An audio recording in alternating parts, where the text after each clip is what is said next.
శ్రీమహాగణాధిపతయే నమః. ఓం గురుభ్యో నమః. ఓం శ్రీమాత్రే నమః. అరుణాం కరుణాతరంగితాక్షీం ధృతపాశాంకుశపుష్పబాణచాపాం అనిమాదిభిరావృతాం మయూకైః అహమిత్యేవ విభావయే భవానీం. శ్రీమాత్రే నమః. ప్రేక్షకులకి ఆ లలితాంబిక అమ్మవారి యొక్క అనుగ్రహం పరిపూర్ణంగా కలగాలని మనస్ఫూర్తిగా కోరుకుంటూ మనం ఈరోజు ఇప్పుడు చూడండి, బయట రకరకాల పరిస్థితులు ఉన్నాయి. అంటే ఈ అగ్ని ప్రమాదాలు కానివ్వండి, ఇవన్నీ అసలు ఈ పరిస్థితులు ఎందుకున్నాయి? ప్రతి లగ్నం తెలియని వారు రాశివారు లలిత అమ్మవారి యొక్క ఆరాధనలో ఈ కార్తీక మాసంలో ఎటువంటి పదార్థంతో అమ్మవారిని ఆరాధించినట్లయితే, అంటే కుంకుమతోన, గరికతోన, ఇట్లా రకరకాలు ఉంటాయి, ఏ దేవత ఆరాధన చేసుకుంటే మంచిది అనేటువంటి విషయాలు మనం ఇప్పుడు తెలుసుకుందాం. అయితే ఈ యొక్క అంశాలు చెప్తుంది నేనైనప్పటికీ కూడా చెప్పిస్తుంది సాక్షాత్ లలిత అమ్మవారిగా తెలుసుకుందాం. కర్కాటకం వారికి కనుక చూసుకున్నట్లయితే ప్రధానంగా ఇప్పుడు మీకు ఉండేటువంటి పాపగ్రహాలు, పాప ఫలితాలు ఇచ్చే గ్రహాలు, చెప్పాలంటే పాపగ్రహాలు అనకూడదు, పాప ఫలితాలు ఇచ్చే గ్రహాలు అంటారు. ఏమిటవి అంటే మీకు 4వ స్థానంలో అంటే చతుర్థ భావంలో రవి కుజులు ఉన్నారు. అలాగే అష్టమంలో రాహు. ఈ స్థానాల్లో పాపగ్రహాలు ఉన్నప్పుడు తీసుకోవాల్సిన ముఖ్యమైనటువంటి నిర్ణయాలు ఏమిటి అంటే, కుజుడు మరియు రవి కలిసి 4వ స్థానంలో ఉన్నందుకు, అది శుక్రుడి యొక్క రాశి అయినందుకు, కర్కాటకం అంటేనే కాస్త చరము, అంటే ఒక దగ్గర ఉండకుండా రకరకాల ప్రాంతాలకు వెళ్ళడం, తిరగడం. కాబట్టి మీరు ప్రత్యేకంగా వాహనం మీద వెళ్ళేటప్పుడు కాస్త స్లోగా వెళ్ళండి, ఎక్కువ అధిక వేగం పనికిరాదు, గుర్తుపెట్టుకోండి. ఇక రెండవది, పూర్వీకుల ఆస్తులు లేకపోతే ఏదైనా ల్యాండ్ రిలేటెడ్ సంబంధించినవి తీసుకునేటువంటి అంశాలలో కాస్త జాగ్రత్త వహించండి. బికాజ్ ఆఫ్ 4వ స్థానం అనేటువంటిది ల్యాండు, తల్లిగారి ఆరోగ్య విషయాలు, ఎందుకంటే 4th హౌస్లో తల్లిగారు కూడా ఉంటారు. అదేవిధంగా కొన్ని దృఢమైనటువంటి నిర్ణయాలు తీసుకోవడం, అంటే కొన్ని కఠినంగా తీసుకుని ఉంటాం కొన్ని నిర్ణయాలు, ఆ రకంగా కొన్ని నిర్ణయాలు తీసుకోవడం కానివ్వండి. మరియు అదేవిధంగా గమనించుకున్నట్లయితే వీటితో పాటు 4వ స్థానంలో ఎప్పుడైతే కుజుడు రవి ఉన్నారో ఈ ఫలితాలు ఇవ్వడము, మరియు అష్టమ స్థానంలో రాహు ఉన్నందుకు ప్రధానంగా మనకు వర్షాలు అవి బాగా పడుతున్నప్పుడు కానీ, లేకపోతే ఏదైనా ఎత్తు ప్రాంతానికి వెళ్ళినప్పుడు కానీ, లేకపోతే కొన్నిసార్లు కేవ్స్ లాంటి వాటిలోకి వెళ్తూ ఉంటారు, కొన్ని సాహసోపేతమైనవి చేస్తూ ఉంటారు.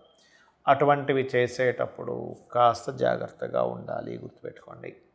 అలాగే మరొక విషయం ఏంటంటే, ఇక్కడ గమనించినట్లయితే ఈ 2వ స్థానంలో మీకు ధనస్థానంలో కేతువు యొక్క సంచారం కూడా జరుగుతున్నందుకు, ముఖ్యంగా మీరు మనీ ఏదైనా ల్యాండ్ మీద పెట్టేటప్పుడు కానీ, ఏదైనా ఒక మిషనరీ తెచ్చుకునేటప్పుడు కానీ, ఏదైనా ఎనీథింగ్, ఒక ఫ్యాక్టరీ పెడుతున్నాము, ఒక మిషనరీ, ఒక సాంకేతిక సంబంధించిన ఏదైనా చేస్తున్నాము, అటువంటి విషయాల్లో చేసే ముందు గణపతికి ఆరాధన చేయడము, మరియు కేతువు, రవి, కుజ, రాహు ఈ గ్రహాల దగ్గర దీపారాధన చేసి, అదేవిధంగా లలితా సహస్రనామాల్లో, ముఖ్యంగా అమ్మవారి యొక్క నామాల్లో మీరు ఓం కామేశ్వర ముఖాలోక కల్పిత శ్రీ గణేశ్వర అనే నామస్మరణ చేయండి.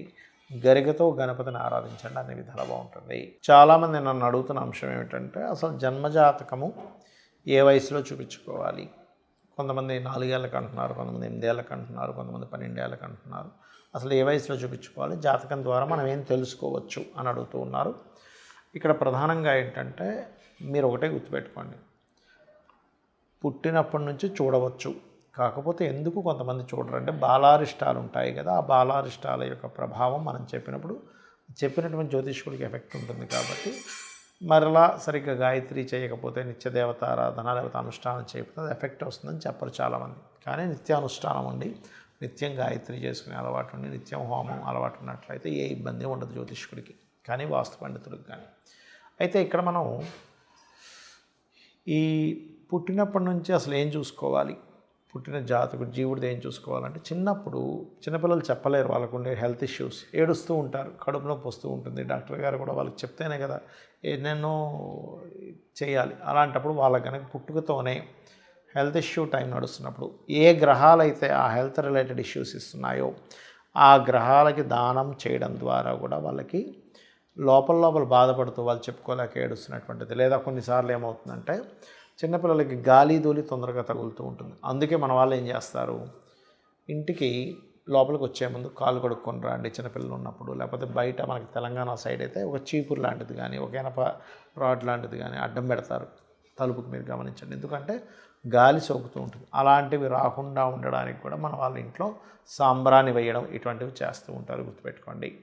ఇక ఒక పిల్లవాడి జాతకం తీసుకొని అసలు చిన్నప్పటి నుంచే కనుక ఆ అబ్బాయికి ధనయోగం ఎలా ఉంది అంటే, ధనయోగం ఎలా ఉందంటే ధనయోగం ఉందా లేదా అని కాదు, ప్రతి జాతకుడికి కూడా ధనయోగం ఉంటుంది. కాకపోతే ఏ మార్గంలో ఉందో తెలుసుకోగలగాలి. చాలామంది ఏంటంటే పాపం ఆ పిల్లవాడికి తెలియక ఏదో చిన్నప్పుడు నేను డాక్టర్ని అవుతానంటే ఇదేదో డాక్టర్ డిజైర్ ఉందేమో అనుకుని చదివిస్తాం. తెరవస్తే ఒక ఏజ్ వచ్చాక నాకు ఇష్టం లేదు, నేను ఇంజనీర్ అవుతానో ఇంకోటి అవుతానని అంటూ ఉంటాడు. ఆల్రెడీ చిన్నప్పటి నుంచి అదే ప్రిపరేషన్లో ఉన్నాం కదా అని మార్చేస్తూ ఉంటాం.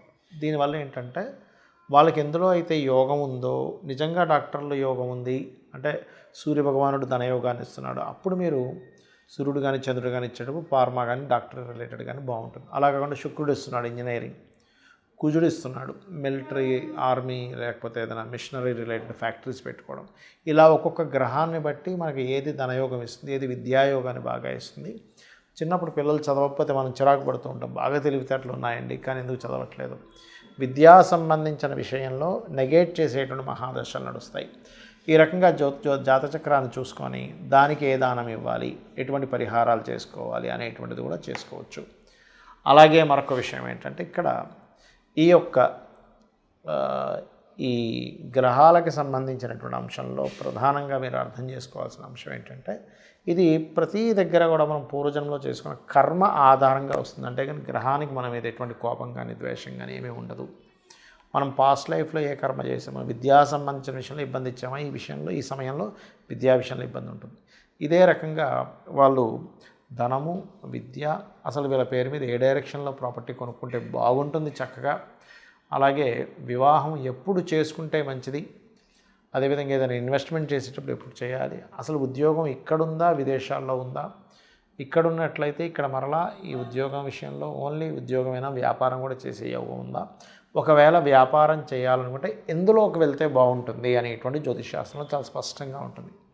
అంటే ఈ వ్యాపారంలోకి వెళ్ళడం ద్వారా బాగుంటుంది. అయితే అక్కడ బాగుంటుందని మళ్ళీ అక్కడ మీరు స్వయంకృప అపరాధాలు చేస్తే మాత్రం ఏం చేయలేం. ఎలా అంటే ఇప్పుడు ఒక వ్యక్తి డాక్టర్ గారి దగ్గరికి వెళ్ళి మెడిసిన్ తీసుకుంటున్నాడు, కానీ ఆ మెడిసిన్ తీసుకుంటున్న సమయంలో అతను తినకూడని వస్తువులు తినడము, చేయకూడని పనులు చేసినప్పుడు ఏమవుతుంది, పథ్యము అంటాం మనకి మెడికల్లో. బాబు నువ్వు ఈ ఫుడ్ తినకు అంటారు ఆయుర్వేదంలో. అంటే ఏమిటి, తినకూడని తింటూ ఒక పక్క మనం మెడిసిన్ వాడినా దాని యొక్క ఫలితం అనేటువంటిది ఉండదు.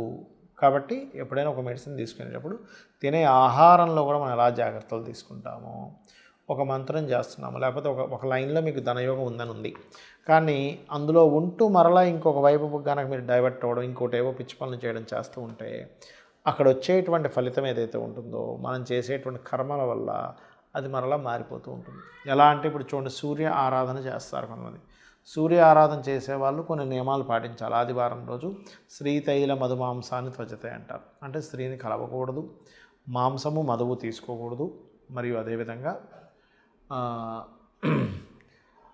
తలకి నూనె రాసుకోకూడదు. అంటే ఏంటి, ఇక్కడ జాతక చక్రంలో మనకి ఏ ప్లానెట్ స్ట్రాంగ్గా ఉంది, దానికి తగ్గట్టుగా మనం ఏం చేస్తున్నాము, మన లైఫ్ బాగుండడానికి ఒక జ్యోతిలా కనబడేటువంటిది, అంటే జ్యోతిలాగా మనకి కనబడుతూ వెలుగునిచ్చేటువంటిది జ్యోతిషశాస్త్రం. కాబట్టి తద్వారా మనం తెలుసుకోవచ్చు. అయితే ఇక్కడ చాలామంది ఏంటంటే, ఏమండి మరి కరెక్ట్ జ్యోతిష్కులని ఎలా కనిపెట్టాలి అంటే, ఖచ్చితంగా వాళ్ళు మీ ఇంట్లో ఉండే వాళ్ళ తత్వాలు చెప్పగలుగుతారు నిజంగా జ్యోతిషశాస్త్రంలో. అలాగే మీకు పాస్ట్లో జరిగిన 1-2 ఇన్సిడెంట్స్ ఖచ్చితంగా చెప్పడం జరుగుతూ ఉంటుంది.